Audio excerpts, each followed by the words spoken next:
السلام علیکم نحمد و نصلی علی رسول کریم۔ عزیزان محترم، آج جو کچھ حالات ہے، ایک تو مولانا کلیم صدیقی صاحب کا بھی معاملہ ہے، جہاں ATS والوں نے انہیں ایسے کچھ الزام لگا کر گرفتار کیا ہے جس کی کوئی قانونی میں گرفت نہیں ہے، مگر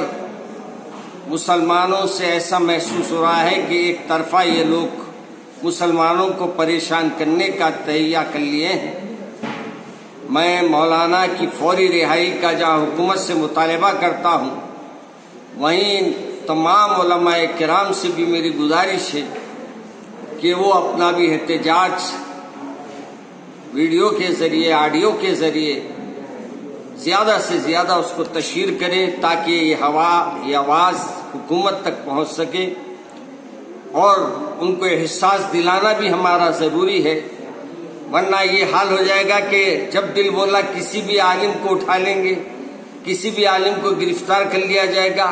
اور اس سے من مانے اس پہ الزامات لگا دیے جائیں گے، اور پھر یہ کہیں گے کہ ہم یہ جو بھی کر رہے ہیں قانون کے دائرے میں کر رہے ہیں۔ ایسا محسوس ہو رہا کہ قانون انہوں بنا رہے ہیں اور مسلمانوں کو کسی حال نقصان پہنچانا یہ چاہتے ہیں، اور یہ سمجھ رہے ہیں کہ مسلمانوں کو نقصان پہنچا کر یہ باقی رہیں گے۔ حقیقت یہ ہے کہ ہم ہی ہیں جو ان چیزوں کو برداشت کر رہے ہیں، اور اللہ سے دعا ہے کہ اللہ اس معاملے میں ہمارے علماء کی حفاظت فرمائے۔ وہیں مجھے بہت افسوس کے ساتھ یہ بھی کہنا پڑ رہا ہے کہ ہمارے حیدرآباد کے MP عالی جناب اسد الدین اویسی صاحب کے دلی کے مکان پر جس انداز سے گنڈوں نے حملہ کیا ہے، اور ایسا معلوم ہوتا ہے کہ وہاں کی پولیس بھی ان کی سرپرستی کر رہی ہے۔ میں احتجاج کرتا ہوں اور حکومت سے مطالبہ کرتا ہوں کہ وہ اشرار کو فوری گرفتار کیا جائے، اور آئندہ ایسے عمل کرنے والوں کو سخت سے سخت سزا دی جائے۔ اور میں عوام الناس سے بھی